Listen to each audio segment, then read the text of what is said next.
Welcome Year 5 and 6, and this is our first reading back after half term. So let's have a think. What's happened in the story so far to Will? Where did we leave off? So if I read the last paragraph that we read, the rain came down then hard and straight, but I was too tired to care. I curled up, clutching the little orangutans close to me and slept like the wild boy I was. If you recall, Will had escaped from Mr. Anthony and he had ran off into the rainforest and the jungle with the orangutans and had found himself a shelter to sleep in. So let's start on chapter 7, where its title is Other One. What predictions can we make from this? I was woken by the orangutans stirring around me in the nest, then climbing all over me. I pushed them off. I was too sleepy to cope with them. They gave up on me after a while, and 2 of them began to wander off, climbing among the branches nearby, still half asleep. I let them go where they wanted. I knew they'd come back if they needed me. One of them was trying to drink some rainwater from a hollow in a tree. Another was chewing on a young leaf bud, but the smallest of them stayed closer to me. She always did, never letting go of me, even as she gnawed one-handed on a piece of bark. All of them were alert to everything that was going on around them, always looking, listening, scenting. If there was any danger, they would very soon let me know. I was still too exhausted to care much about anything. I drifted off to sleep again, but slept only fitfully. I remember I was having one of these strange, deeply disturbing dreams, where you somehow know that you're only dreaming, but all the same it's terrifyingly real. All I wanted to do was to wake up, but I couldn't. I could hear the baying of hunting hounds. Una was standing there at the edge of the clearing, the fig trees all around. Everywhere the ground was littered with the bodies of dead and dying orangutans. Then, out of the forest came the hunting dogs. Mr. Anthony was there with them, with his hunters, and the dogs were baying for blood. Una was trumpeting, tossing her trunk at them.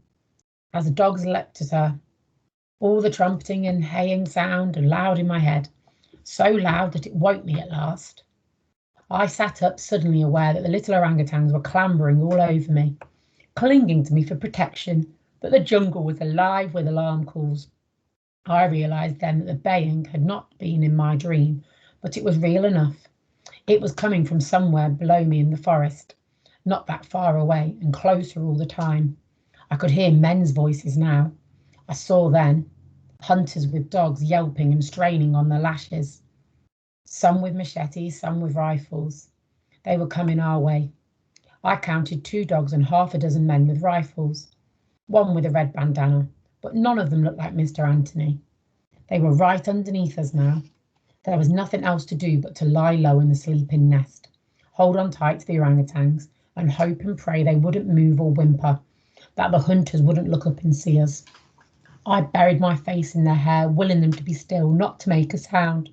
I could hear the dogs yapping and yowling as they rummaged through the leaves at the bottom of the tree, searching for the scent we must have left there. I was sure they must find it sooner or later, and that it would lead them directly to us. I closed my eyes. I didn't breathe.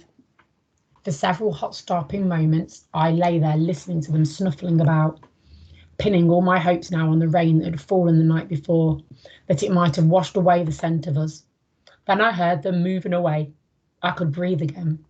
I dared to look down and saw that one of the dogs was still reluctant to go.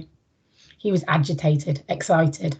I was sure he'd found something that he was on to us, but the hunter in the red bandana yelled at him, jerking him on his lead, dragging him away. They were gone. For a long time afterwards, I could still hear them moving further and further away into the forest, slashing and beating their way through it, shouting at one another as they went. With every moment, their voices became more distant. It seemed an age before the chatter and screech of the jungle quietened down around us. Only then could I really be sure they were gone. Even so, I had to stay where I was with the orangutans, that the hunters and the dogs might not be gone for good, that they would be back. One thing was for sure, from now on I must at all costs try to avoid moving about on the forest floor. That was how the dogs had found our trail. I couldn't risk it again. We would have to live as orangutans live, up in the trees, where we would be out of harm's way. How I would do it, or whether I could do it, I had no idea. But I knew there was nothing else for it. I had to try. Have a little think to yourself, year 5 and 6. Why has Will chosen to live in the trees? What evidence was there in that last paragraph? Once I started looking, I soon discovered that we didn't need to go down onto the forest floor anyway, that there was enough food up here to live on. All the fruit we would need, if only I could get to it. A few trees away, there were orange coconuts and some bananas too. I spotted the same kind of prickly fruit that Kaya had given us back in the cage. I'd seen that growing high up in a nearby tree. I thought there was a good chance I could reach most of the fruit I could see. It would be difficult and dangerous, but it had to be done. I would have to leap from one tree into another. I knew I was taking my life in my hands, but I had no choice. There was plenty of fruit there, all we needed for days. I had to try. I left 2 of the orangutans in the nest. The little one wouldn't be left, and made my bid for the fruit, climbing and swinging through the branches, never once looking down. I made it.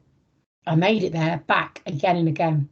We would have all the fruit we needed for a while at least. We were all right for drink too. There was milk from the orange coconuts. It took a while to stab through the outer skin with a pointed stick to get the milk, but it was worth the effort. I had to fight the little orangutans off to have my share. They loved it as much as I did, but we had to make do with mortar mostly. The orangutans always seemed to find enough from the giant leaves that were so often filled and refilled with rainwater, and sometimes from the hollows of trees where it always seemed to be plentiful. We might have had to share the water with frogs and beetles and all sorts, and it might not have tasted that wonderful, but it kept us going, kept us alive. Above all, we were safe up here. It was all that mattered. The more I thought about it, the more I felt sure it was the best to stay where we were, that there was no point in running away. Down on the forest floor, we could bump into the hunters and their dogs at any time. I had no idea where they were and no idea which way to go. So what would be the point? I was already lost. I knew that. I could be going round and round in circles forever in this jungle. I could even end up back near Mr. Anthony's mining camp, the last place in the world I ever wanted to see again. No, staying put was best. Staying put was safest. So, for many days and nights, I tried to live as orangutans and gibbons did, high in the trees, feeding off them, living off them, hiding in them, sleeping in them. I kept reminding myself of a lesson Una had once taught me, that I had to set aside all hopes, all expectations, and to live only for today because it was the only way to survive. But that was a great deal easier said than done. And that's where we finished the story today, on page 213, but that was a great deal easier said than done if you were reading along. What I want you to think of is, why do we think that Will has said it was a great deal easier said than done? Why is living only for today, because it was the only way to survive, harder than it sounds? Really looking forward to seeing where this story goes, and I'd love to see some predictions in the discussion posts if you've got any ideas of what you think will happen to Will. Do you think Una will return? Have a great day, everybody. Bye-bye.